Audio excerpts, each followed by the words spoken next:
Hi, everyone, and thanks for joining today's induction and enrollment session. I would be taking you through a couple of things with regards to making sure that you're confident in terms of starting your course with us post this induction and enrollment session. We're going to be looking at covering a course overview. I will be showing you some detailed demonstration of the platform, which is Moodle. At some stage, I will also share with you the assessment and feedback process, key people within the organization, and hopefully this will then allow you to speak to us depending on what information you need from time to time, and then progress on your journey in terms of studying this course with us. Any queries and questions, feel free to ask me there and then. And if I'm not able to answer those queries, I will then follow it up with some details on the email. Let me start by sharing my screen first. And what I'm going to do is when I share my screen, as you will see that, this is going to be the teaching and learning platform that we have, which basically allows you to, access most of the course material with us. Let me just try and obviously fix the window in terms of making sure that you are able to actually see the platform much more clearly. So let me share a particular window, and as you can see, this is the particular URL on which the Moodle is installed. We are on the home page of URL. Some of the pictures that you see in the background are primarily where we are based in Manchester, in Universal Square. The college is essentially in a very large commercial building, which is very centrally accessible in the city of Manchester. Now, one of the first things that you will notice is that this is the URL, which you can, obviously click on the lock and drag it to your bookmark bar so that you have it at a click of a button. So if you need to access Moodle, if you have it marked as a shortcut, all it'll allow you to do is pretty much get onto that platform straight away. Now, once you're on that platform, you're on the home page. There are a couple of things that are going to be useful that you can look at on the home page. One is we do get a lot of queries in terms of how do we reset our password. So if you ever do forget your password or your username, it's very simple to reset it. And there's a video that you would generally see, which we have highlighted, or probably put up here on the home screen.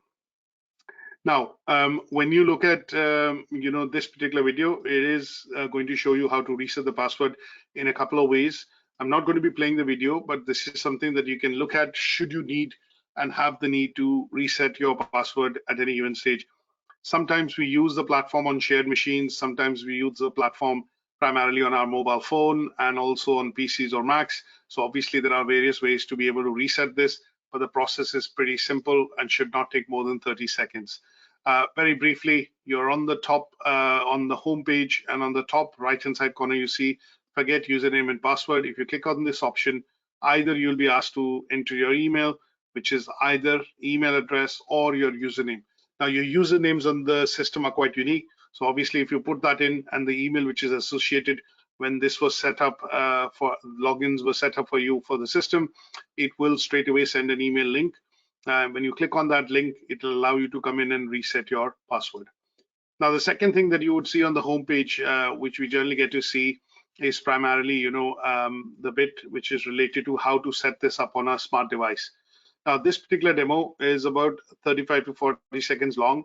There is a Moodle application that you can download from the iOS store or the Google Play Store, and this is a free application. It's called Moodle.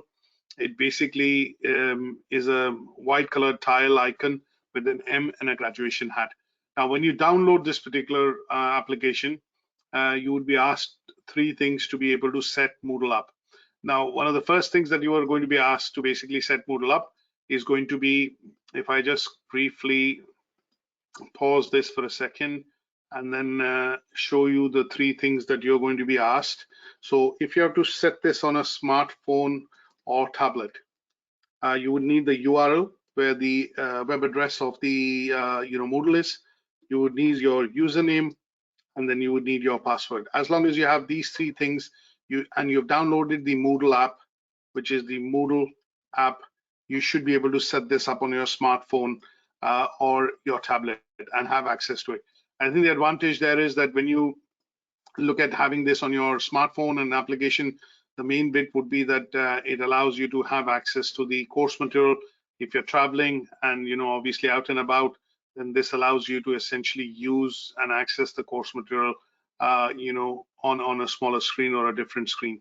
Obviously, if you're accessing it on your phone, the screen is going to be small, but you'll have still full access to all the course material, including presentation, handouts, recorded lectures, books, assignment briefs, all that will be available. This is a generic demo, obviously, but the main advantage for us is that as you see some icons at the bottom, it allows us to share a calendar, which is up on Moodle. We can send some commenting and obviously, communicate with you and obviously set reminders, which can be done using the Moodle app. And once you have it on your smart device or the phone, it allows us to push these notifications subtly to your device. So this is not mandatory, but should you wish to do so, this is something that can be done pretty much in a couple of seconds by downloading the Moodle app and obviously knowing your username and your password. Now, if I go back onto the home page, there are lots of ways through which you can access your course. Now, in this case, if you go onto the healthcare section and look at the short form of the course, which is ATHE Level 5 Health and Social Care Management, when I click on this, it will take you to a screen wherein it will ask you to log in.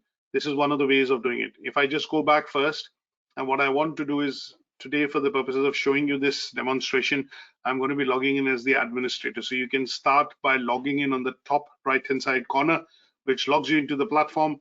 And this allows you to essentially get into the course. So I'm going to go ahead and log in through this route. Once you put your username and the password in, you are logged in. And as you can see, last I accessed this particular course. So that's why I've straight away gone on to this particular section of the course itself. Now, when you're in the course, in your course, what you're going to be able to see is that it's a 2-column layout. On the left-hand side, you have most of the course material, and on the right-hand side, you have navigation. Now, there are lots of units which are laid out, and some of these units which are laid out will show up as headings, which is orange in color. So when you click on some of these headings, basically the unit will open up and the entire unit content will then be visible. It is not to say that the content is not there. The content is there, but it shows up as a table of contents when you are in the home page of your course, and it will only reflect the names of the unit. Now, if you see a yellow colored box around it, that means this unit is currently being delivered live, or you are going to be invited to attend live lectures. This is obviously not mandatory, but we recommend that you attend some of these live lectures if you can, because it gives you an opportunity to interact with the lecturer, ask queries, and obviously also network with some of the other learners who are actually doing this course. This yellow colored outline box will move to different units from time to time, and that will also show you that the course is progressing. Now, when you're in this section, there are 2 bits that we're going to be looking at specifically with regards to the discussion on the induction today. So this particular section that you see, is basically called the pre-enrollment section. And we're going to be covering some of the bits here today to look at the course handbook. We're going to be looking at Harvard referencing. We're going to look at command verbs. There are some useful documents which are going to be useful for you. There's a Harvard referencing video. There's a video on how to develop table of contents and some of the quality policies that you can refer to should you have the need to refer to things like plagiarism, misconduct, assessment and verification and things like that. Now, after this section has been completed and you have accessed some of the documents, what you're going to see is that the system starts tracking your progress by seeing what documents you have accessed, and obviously it starts showing you some sort of a tracker, which is when you are on the home page, it is going to show you essentially that how much of your course you have completed. So in your home page, when you go back by clicking on the logo or by clicking on this tab home, you will go onto your home page. Obviously, I'm logged in as the administrator today, so I see a lot of courses. In fact, all the courses are visible.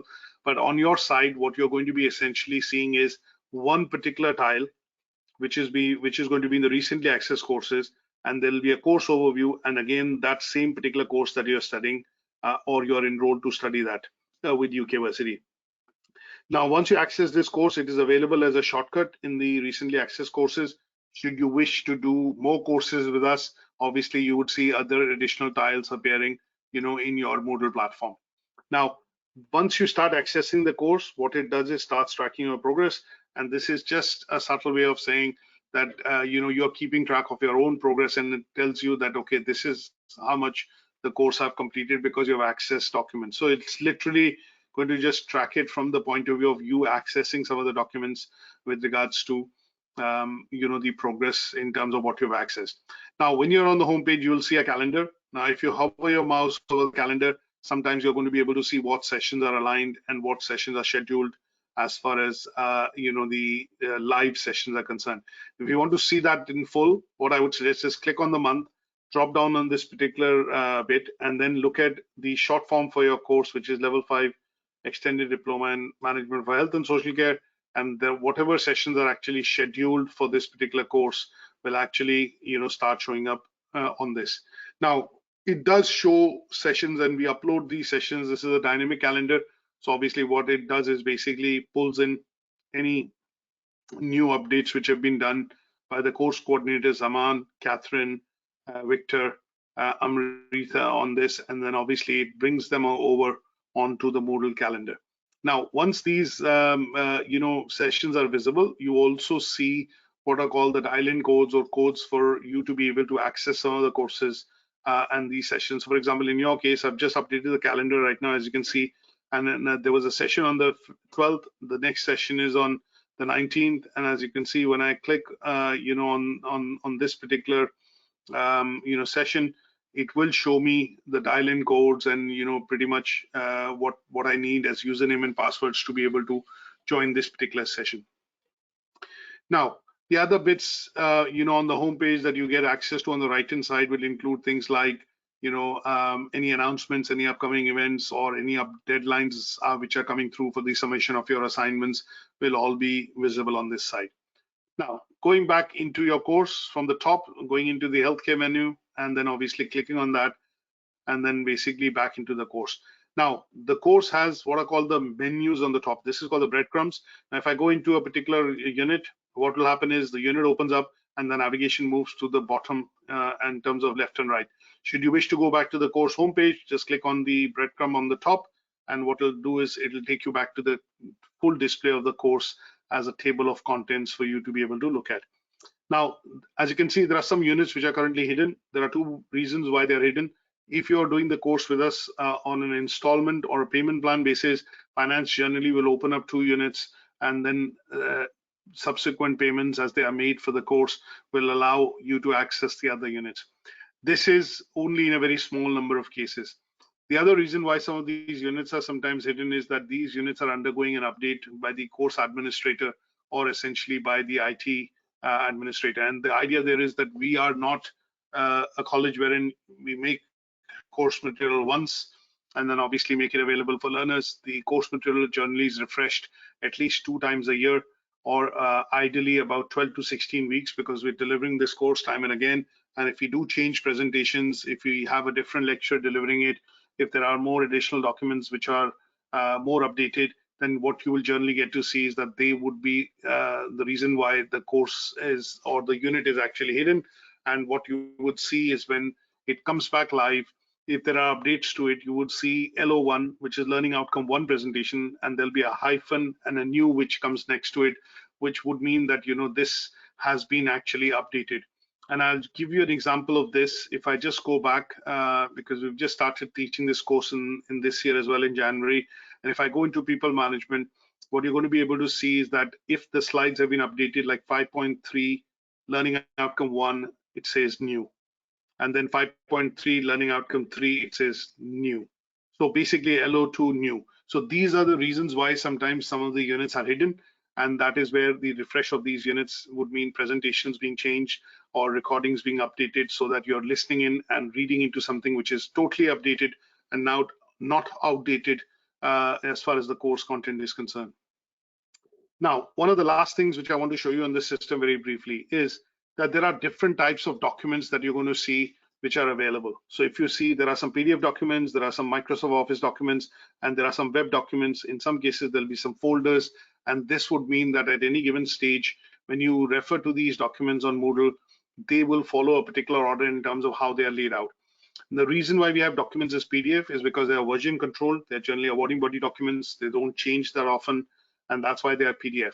Some of the documents and the work is proprietary, obviously, and that is also one of the reasons why they would be given to you as PDF. Anything that we provide as a Word document, Microsoft Office document, or an Excel spreadsheet would be the documents that you will use as templates, probably use them in your assignment, and as templates that would be used to complete bits and pieces of work, which will at some stage become evidence when you submit.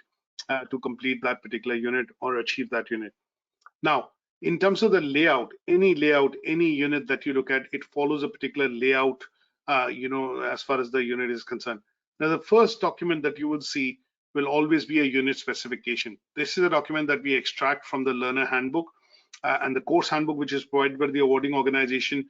And what we get to do is basically make the presentations on the basis of this, because here the awarding body is specifying what you need to study in learning outcome 1, 2. So basically the unit is broken down into what is called learning outcomes, and within the learning outcomes is what you have is what is called ACs, or assessment criteria. So you have learning outcome 1, 2, 3, 4, and 5. That means we will cover this particular unit in 5 sessions or 5 recordings. There'll be 5 presentations for this particular unit, which will cover each learning outcome and its assessment criteria in detail, and that would allow you to study them broken down into palatable chunks. What do we cover in the presentation? The presentation will cover the indicative content. I can't just teach you anything, or one of my lecturers can't just teach you anything. They would be looking at teaching you what has been provided as an indicative content by the awarding organization within each of the learning outcomes. So this is the main document that is used to primarily inform what are you going to be reading and learning in a particular unit. The second document is going to be the assignment brief. Now, this particular assignment is going to be attempted by all learners, and this particular assignment would be a combination of tasks and activities, and basically they will give you a bit of a scenario here, and that scenario will basically say assume this, and with that in mind do activity 1, which will cover these assessment criteria, then activity 2 covering this criteria, 3, 4, and so on and so forth. We will also provide what are called the ebooks, which are recommended for this particular unit by the awarding organization. Sometimes we have more than 1, sometimes we have 2, even 3 handbooks, because learner, the academic books, because sometimes we feel that one book does not do justice in covering of the content. So essentially, in some cases, you would have more than 1 ebook which is available for you to be able to refer. Now, we don't want learners to go into Google and do a cut and paste, because that will lead to plagiarism. So these academic books are the books that you normally would rent or get from the library. These are obviously integrated in the system, and the reason of providing these books is that when you need to do some additional reading, and we ask you to read or cover some bits of the content that we have covered in the presentation, and it needs a bit more detail, then you can refer to some of the chapters of the book. And these are traditional books which are 600, 700, 800, 900 pages long, which will have case studies, activities, and obviously summarize information regarding the activities that you would, or the learning outcomes that we would cover in the unit. Now, sometimes these books take a bit of time to load because they are quite heavy, and under the Copyright Licensing Act, these are to be used for your own reading purposes. You cannot, obviously use them to put it on public, let's say websites or public places, because they are essentially bought by us, and they are primarily for the use of our learners. Now, after the book after the book, what we have is what are called learning outcome presentations. So this particular unit, as you can see, has 5 learning outcomes. As we've seen in the unit specification, each learning outcome will be covered by a presentation. We'll cover the learning content. There'll be bits and pieces of terminology which are required to be covered, and then the assessment criteria, which are going to be related to what is required to be studied by you to understand this learning outcome. The presentations are quite detailed, reason being that most learners sometimes end up reading the presentations that we provide, and that gives them 85 to 90% of the knowledge which is required to be able to achieve and understand that learning outcome. Now, this will also have a web document, which will be a recording, and this recording generally tends to be anywhere between 35 to 45 minutes to an hour long, depending on the learning outcome and its criteria. And this is an audio visual recording that you can listen into, which will be in which the lecture is essentially covering some of the main slides.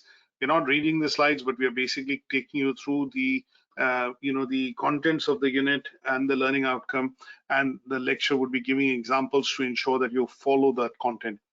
Now, in order to add supplementary reading to this, you would generally see there are some handouts that we've created, and these handouts primarily are good handouts that we've gleaned either from the internet, or in some cases they have come in from the repository of articles and journals, and they allow you to get precise and summarized information, for you to be able to understand some of the concepts covered in the presentation.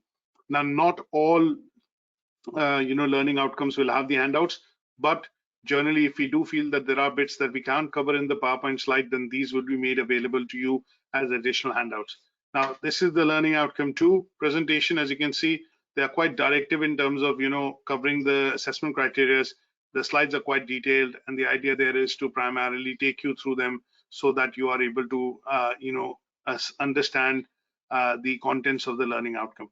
Now, this layout will continue through, and towards the end, you would have the assignment discussion session, which would primarily be related to discussion of the assignment brief. So 5.3 as a unit is not being completed, so I'm just gone into the previous unit, and that unit, as you can see, has the assignment brief, which has been converted into a PowerPoint presentation. So we have an additional session after the coverage of the learning outcomes to be able to discuss the assignment brief in terms of how would you collate the evidence, in what format the evidence is required by the awarding body, and what are the tasks that you need to cover, or what slides, handouts that we have provided that you need to refer to be able to compile that evidence and then submit it at learner work to be able to have that assessed by us to see whether you passed or not. Now, there is again a discussion session for that as well, and that is also recorded. So this would generally be discussing the assignment brief and the key criteria of how to complete and compile that evidence. So this will be there for all the units. Now, this is how generally in this particular unit, as you can see, there are more than one book, because we do feel that the books do not cover the content, or maybe some parts of the content in the book are not directly relevant. So that is why other books have also been looked at. And the reason of having multiple books is to ensure that anything which is required for reading and completing and achieving this unit is provided to the learners, as against you having to go out and look for content or the study material. Now, this is something on the system, and I think what you see is what you get. It's a simple enough system. When you are able to log in, you're able to access it on any platform device, whether it's a smartphone, tablet, access in PCs, Mac-top, or a MacBook, and then it allows you to get into your course with the login and details that you have, and then start reading into the course material. So that's all about the system, and let's move on to covering a bit of the course overview. Now, one of the documents that you would see in the start of the course is called the course handbook. When you click on this, this will inform you in terms of what the qualification is, what is the off-call number of the qualification, when was the qualification introduced, the key features, assessments, how the qualification is assessed. There are no exams in this, what units you're expected to cover, and obviously details regarding the unit specification, which we've extracted out from the handbook and then uploaded individually into the units. So when you look at the course handbook, basically there are a couple of pages that I would expect you to go through, and these would be pages starting from 1 till about 17, because after that what we've done is we've basically taken out the bits from the course handbook and uploaded that into individually the units. Now, it's a good read, I would say, for you to quickly glean through the document, because if you're doing the extended diploma, which is 120 credits, that's the qualification code on off-call register. If you're doing the 60 credit diploma, that's this. And if you're doing a certificate, which is 30 credits, then this is the code. Now, this qualification was first introduced in 2012. It has undergone revision in 2018, so it is quite up-to-date qualification. And obviously, the entry requirements tend to be that learners joining this qualification are either learning or working towards being a registered manager as per the CQC guidelines, or are basically working in a care home, adult care home, nursing home, and where their main aim is to look at working through compliances, making sure quality standards are and the codes of conduct are maintained. And in general, people who are within the health and social care sector working in this as a healthcare professional would need to look at doing this qualification. Prerequisites you would have already met if you've enrolled with us on the program, because the admissions team would have looked at it and would have ensured that your requirements on the program are met. You have at least level 4 or an equivalent qualification to be able to progress on to level 5. There are no exams, as I mentioned to you earlier, and there are 3 qualifications. Most learners end up joining the 1-year course, which is the 120 credit qualification, and then there are bits and pieces given in terms of how you can progress from here. You can go to level 6. If you have a level 4 and you do a level 5, that is like a 2-year qualification with 240 credits. You can also go to a university to do a top-up degree in bachelor's in health and social care management. And a lot of learners do that with us because they would do this course and obviously look at completing and achieving a bachelor's degree in health and social care. Now, if you have done any qualifications or trainings in the past, which are related to some of the units and unit content, you can forward it on to us on an email address, which is admin@UKversity, and the quality manager would look at if we can map out any exemptions for you if you've already studied some part of the unit or its material. And sometimes these exemptions could be partial, and sometimes it could be full exemptions to the unit because you already have the qualification or the certification or have attended a training, for that particular unit. Now, in terms of, the qualification, there are bits and pieces that you can go through. Most of the units are 10 to 15 credits. You're looking at about 8 units to be able to cover the extended diploma. There are some mandatory units which everybody has to do if they're doing a diploma or an extended diploma. And then you have the option to look at choosing the optional units, and they tend to be 4 units from the optional ones as well. Now, there are some units that we can't do, like finance for managers, you can't do in this particular course. But generally, the most popular units which we see learners picking up, for this course, obviously the mandatories are mandatory, but they pick up leading practice in health and social care, working within multidisciplinary team. We also look at people picking up the safeguarding unit, and then last but not the least, managing quality in health and social care. Now, we have lots of these units which are taken up by different professionals when they are doing the qualification with us, but the personal and professional development qualification unit is quite popular as well. And apart from this, we also see sometimes learners, taking up other units, which could be at level 4, which I wouldn't recommend, but generally level 5 units, because people who study this qualification, along with level 4 with us, because they're looking at topping up to a degree, I would then suggest that you choose level 5 units for level 5, and you choose level 4 units essentially if you're doing level 4 with us, so that your credits add up to 120, and at that level you are meeting that criteria that you're not studying a lower level unit, but then you are studying a unit at the appropriate level. Now, going further, this is a good summary page 10, which basically shows you the total number of units that you're going to be studying in the qualification.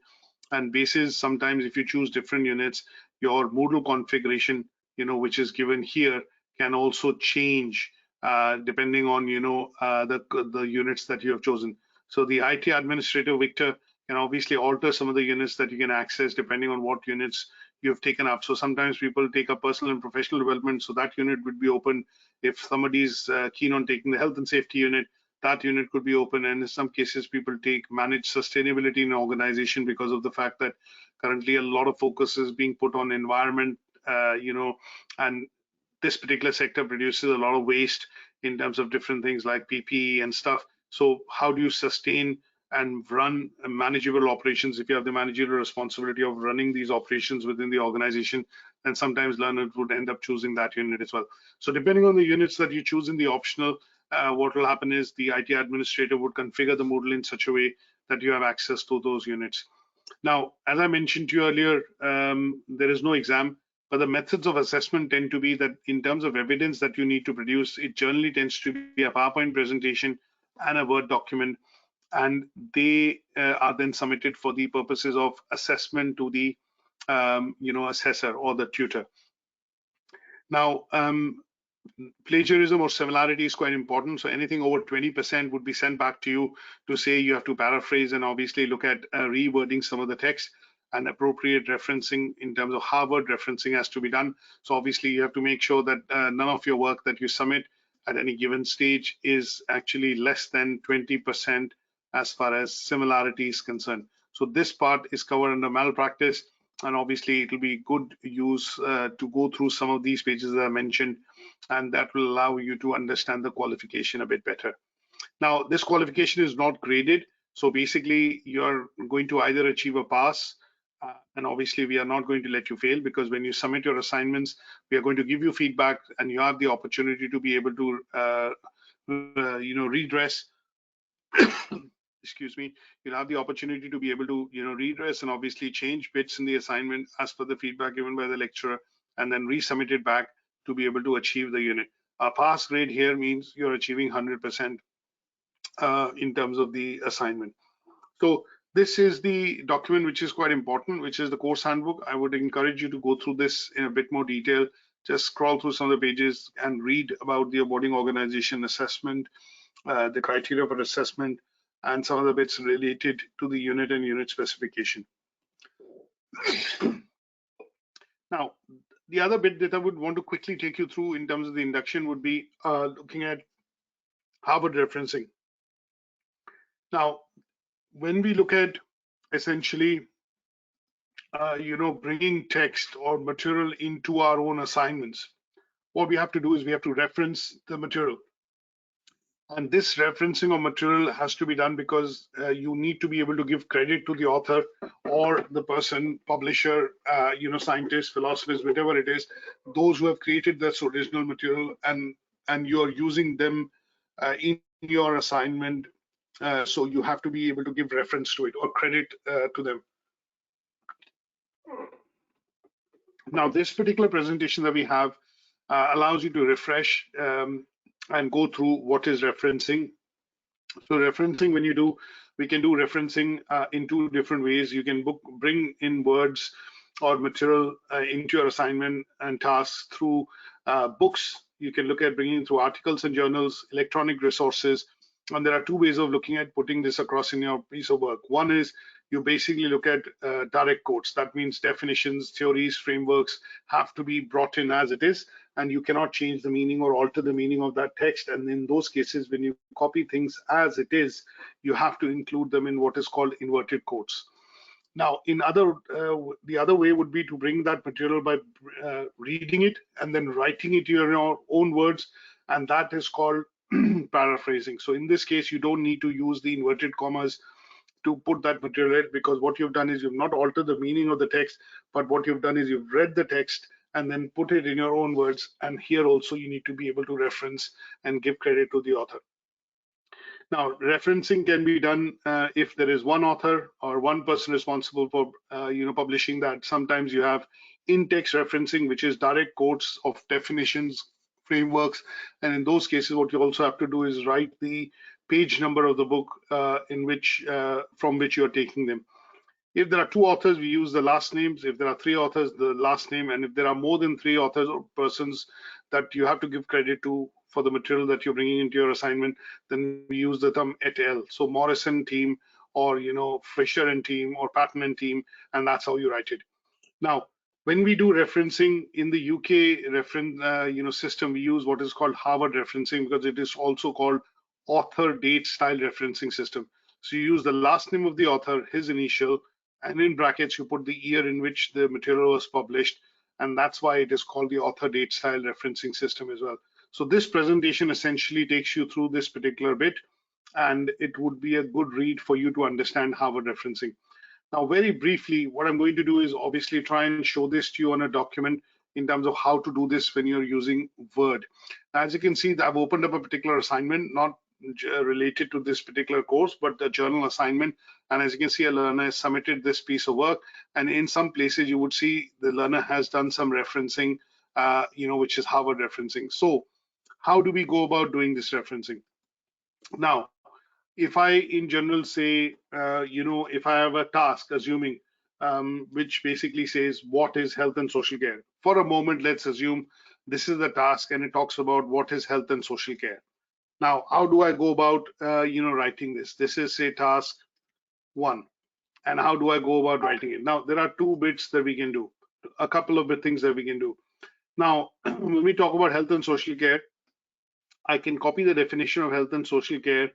And basically, if I know the source of that definition and where it's come from, then I can obviously, write it as direct quote, or in some cases read it and then paraphrase, and then also give credit to the author by still including a reference.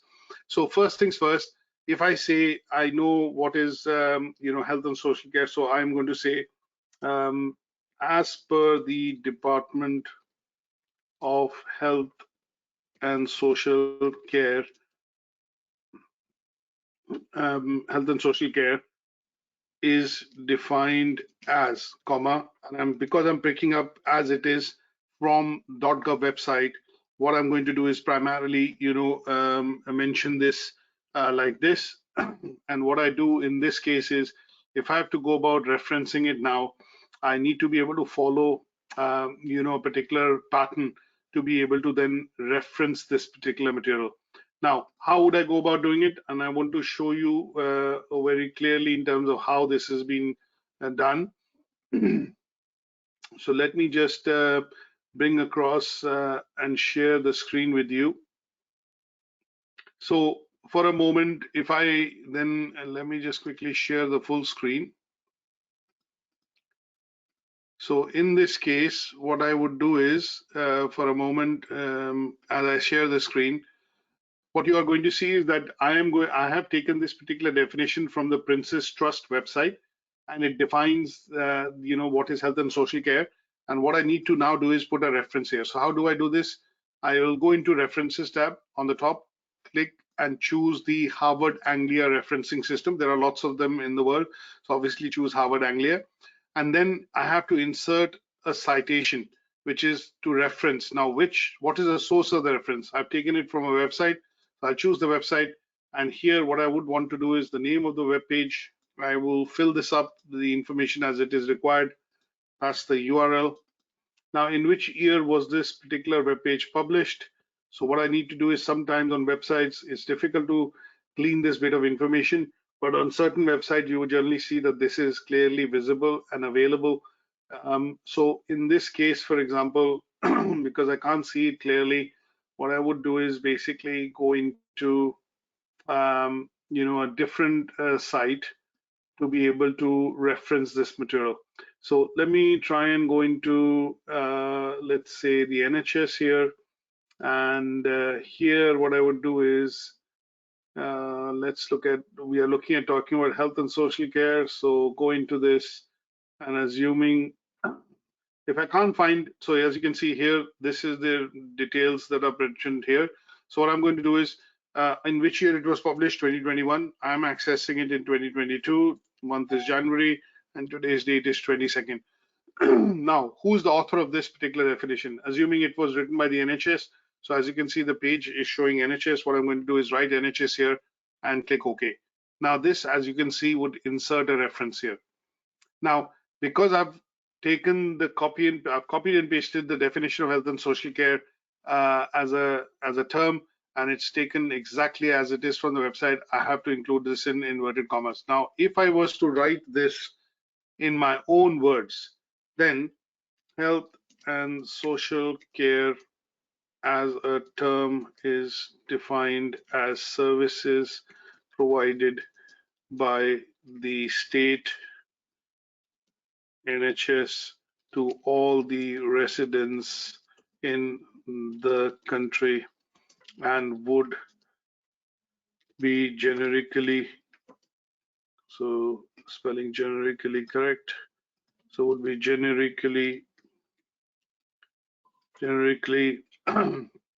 referred to as the health and social care services provided to the public by the public, say just by the public. Now, this is what I've written as the definition of health and social care. Now, I need to still reference it. So what I'm going to do in this case is obviously go into, and assuming this is something that I've read through, say from another website or maybe a different site. And what I'm going to do is obviously go into, say, for example, another site, which is just another site, just picking it up. And here what I've done is I've picked it up from here. So what I do is insert citation. If it's a website or a book, whatever it is, choose that. Obviously, what is the difference between health and social care? That's the name of the web page. Then who's the author? As you can see, it's Tim Davies, LLB. So in this case, I would write Tim Davies, LLB. And then what date and time is this being published? If I can find that, if sometimes it's difficult to find it, then what I would do is basically just leave the year blank, or basically put 2022. And then because I'm accessing it in 2022, so I will still put 2022. The date would be, month is 1 and the date is 22nd. When I click OK, as you would see, it would put a reference here. Now, if I follow this, throughout the course of doing my assignment. Then I go towards the end page, and here, if I have to draw up a list of all the references that I've done, what I'll do is I'll click on the bibliography tab and then click on this. As you would see, it will bring up all the references which have been used in the document in a chronological order, and it will arrange them and put the details in from where they have been taken. And this particular system of referencing that we do in the document is going to be termed as what is called Harvard referencing.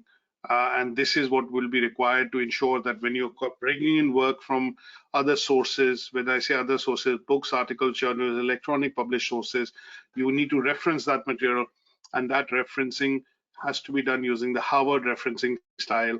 And once that is done, it allows it basically allows for credit to be given to the people who have created this text and the material and that you're using in your assignment.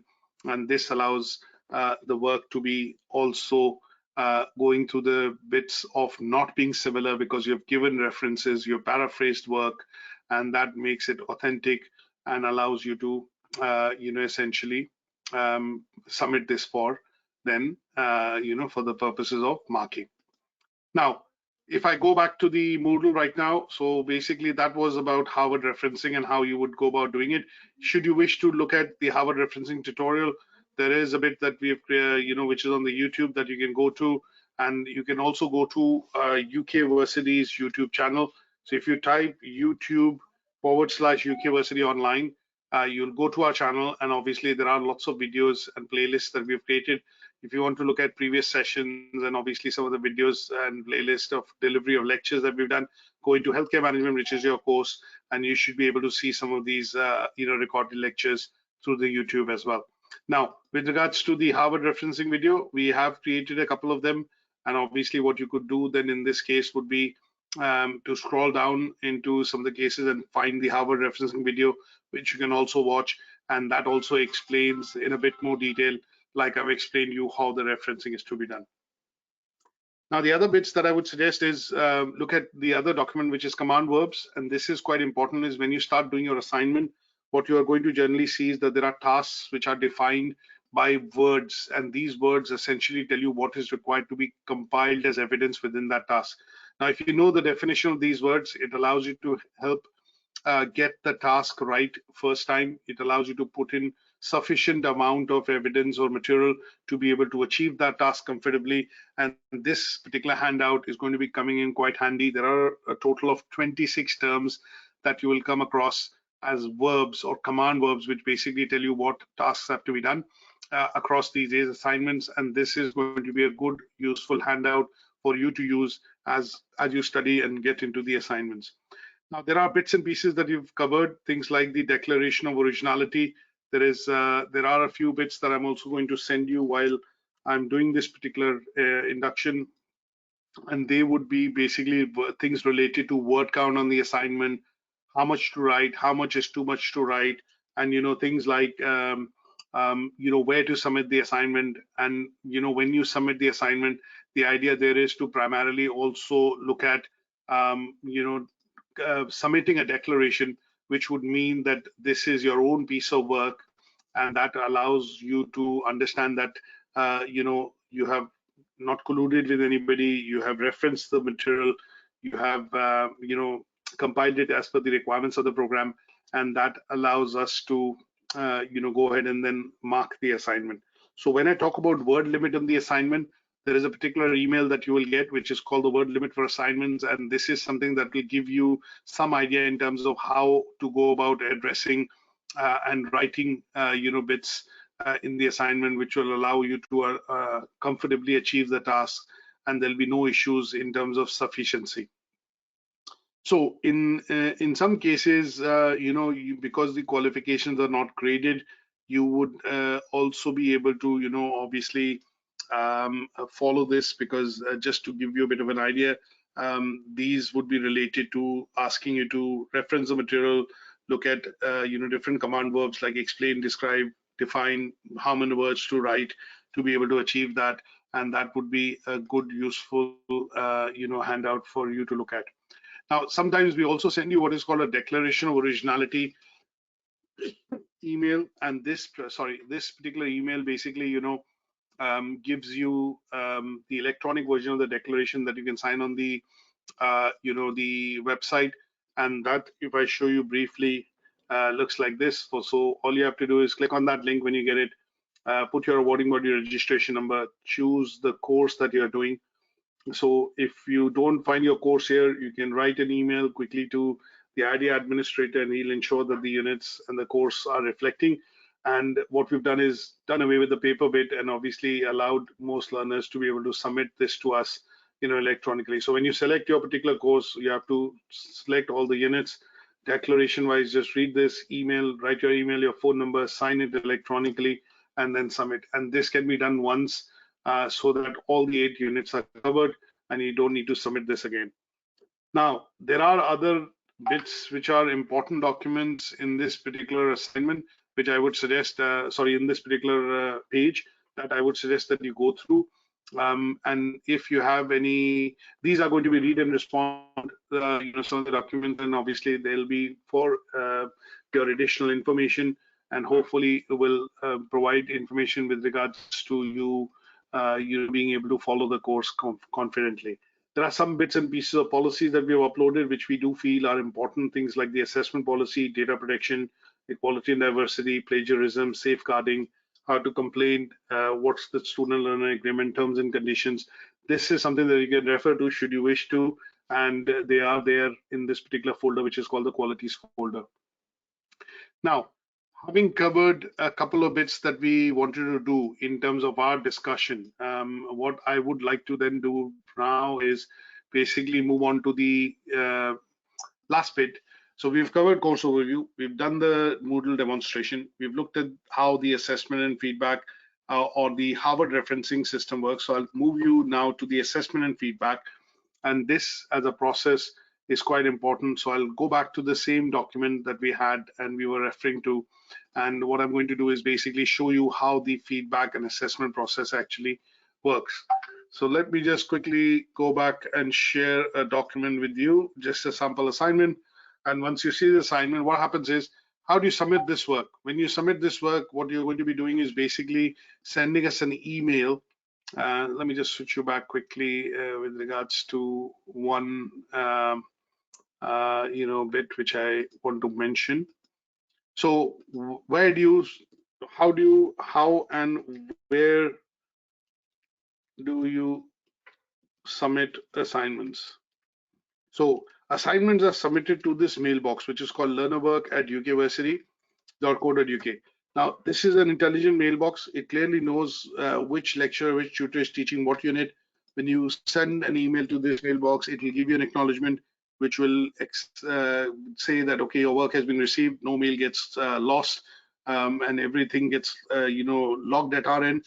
And this allows the lecturer to receive that assignment. And then once the assignment is submitted, you submit the assignment as a Microsoft Word document or a Microsoft PowerPoint presentation. If it has been asked in such a way, no PDFs, because we cannot annotate on the PDF. So the idea would be to submit it as a Microsoft Word or a Microsoft PowerPoint as required in the assignment brief. Now, once you submit, what will happen then is at some stage, we are going to then look at giving you feedback on the assignment. The feedback on the assignment is primarily given through the route of essentially, ensuring that we are able to comment on some part of the assignment. So commenting is done on the right-hand side. You would see there are some comments which will come in, which will say this is achieved, this is not achieved. If we do find that there are bits and pieces which you need to elaborate on, so as I can see on this remark, we mentioned this task is borderline. When it was sent across to the learner expanded on the structures instead of just putting in a diagram, and these were then resubmitted for him to be able to achieve the task. Now, as sometimes when the comments are given that this is borderline and you need to elaborate, what we ask the learners to do is, in this case, whatever has been added after the commenting has been done by the lecturer, we ask you to highlight that in yellow. And the reason why we want you to do that is because it allows us to quickly go through the content and see what bits have been added and have you addressed the criteria that we have given you feedback on. And once this is done, the lecturer will actually change this back into a normal, remove the highlight essentially, and that will become a part of the assignment. Now, this feedback continues throughout the document and the tasks that you've done. And once this has been completed, what will then happen is at some stage, you would get a feedback sheet back from us, and that would primarily confirm that you have essentially achieved this particular unit. And that is what I'm also going to quickly show you now.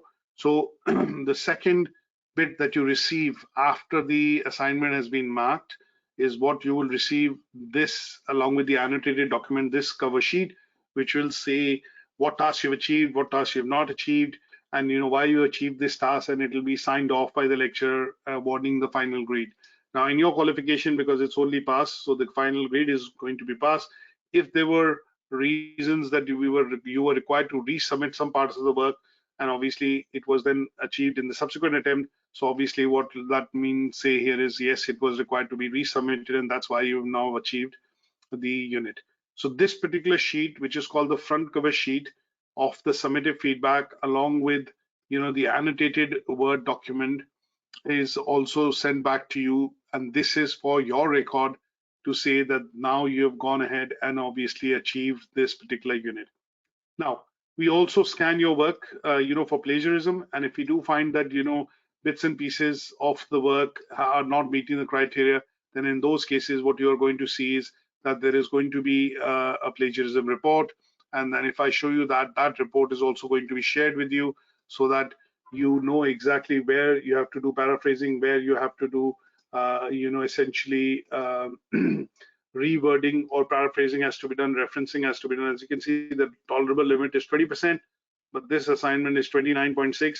So if you go into the assignment, there are bits and pieces that we'll visually look at. Now, these are tasks which are standard, so obviously they will get picked up, but there are bits and pieces where we'll go and see if the referencing has been done. As you can see, the referencing has been done twice. So we also visually look at the reports to see if the referencing is there, and if we feel that this is meeting the criteria, then this assignment, as you can see, will be passed. Now, these are bits, as you can see, have been blatantly copied from a particular site. We can see what site it is, and that is why this is not going to be, acceptable. Now, if this is driving the overall score beyond 20%, after having a visual look, then we will send this report to you to say, could you look at the plaque scan report for plagiarism and then appropriately reference and paraphrase the text so that the tolerance in terms of similarity is reduced to less than 20%. So at the end of it, what will also happen at some stage would be that you will be asked to you'll be sent this report, and that report will essentially ask you to look at paraphrasing or summarizing that in your own text. Now, once this is been done and the unit's been achieved, what will happen is these three documents that you receive back will essentially be your proof and for your keeping to say that I have achieved this particular unit. So here you get what is back called the annotated document, which is your assignment. You get the front or the assessment sheet, as we call it, and then a plaque scan report or a plagiarism report, which basically says that your work is within the tolerance limit of or less than 20%, and that would signal that you've completed this unit and you're free to move on and study the next unit or the second unit. Now, that covers assessment and feedback. Last but not the least, what I also want to do is basically look at key bits of people that you're going to be, interacting with from time to time in the college. Now, they would include course coordinators. Now, there are two course coordinators that we have, Aman and Catherine, and you can reach them at coordinator@ukversity.co.uk. Now, their role is to primarily help schedule tutorials, sessions, which you need to attend, or if you have any doubts and queries and you want to speak to a tutor, they would basically help schedule these tutorials or these sessions and interactions with the tutor. So you should be able to write to them at this particular email. Now, a couple of other colleagues, in IT, admin at University, if you have any problems with Moodle or have problems in accessing recordings, then you can write to Victor. And he's the IT administrator, so he would be able to send you a link or cut and paste a copy of that link, which is on the cloud, and send that over to you so that you're able to go on and complete your course. Now, there is another colleague of mine called Amrita. She's the registrar. She looks after your registration, assessments, and then finally certification. She is available on Amrita at UK Versity, or sometimes if you need to write to her, for some information, for example, an academic reference, or if you want an employer reference, then if you send it on to registry at UK Versity, she would then be able to respond back to you with regards to, the appropriate information. Now, in terms of the tutors for this course, we have 3 tutors. You'll have Salma, Salma Ramani. She is one of the tutors on the course. You have Gulshan. She is Miss Gulshan. She is also one of the tutors on this course. And the 3rd tutor is going to be Brahman. And between the 3 of them, you'll be looking at covering the 8 units on this particular course, that you're studying with us, which is the Diploma in Management for Health and Social Care.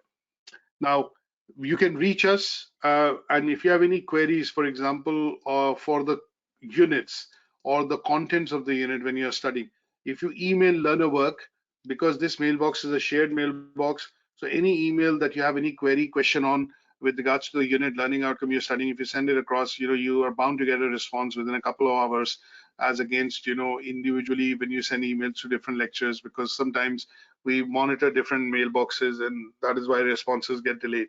So my suggestion would be to send any queries related to course and course content to learner work, so that any of the lecturers teaching this particular course would be able to pick it up and then respond back to you within a couple of hours. Apart from this, I think the other bit that I would suggest is, if you have the switchboard numbers to handy, for example, for the college, then this is going to be quite useful. Any journal inquiries that you want to be addressed can also be sent to admin. This is again picked up by a couple of people, in the organization, and that ensures that you get a proper response and a quicker response with regards to any things that are holding you back. Now, you might also get emails from accounts or financial controller. We have got my colleague Open, who's the financial controller, and his email address is accounts@ukversity.co.uk, and he would be in touch if you are on a payment plan, and obviously any invoices which needs to be raised, they would basically be Open and Heta. There are 2 people in that team, so obviously his team would be in touch via emails, and they would basically be liaising with you with regards to course payments, fees, and things like that. So with this, I hope you are feeling absolutely confident now to be able to follow the course and obviously start your journey with us with regards to studying the qualification. I look forward to obviously speaking to you from time to time, and as a tutor and obviously as a principal. If you have any issues or anything which is of any concern, you can write into me personally at Raman, RAMAN @ukversity.co.uk. And I hope you find this particular video induction helpful, and look forward to speaking to you in the coming days on the course. All the best. Thanks, and bye for now.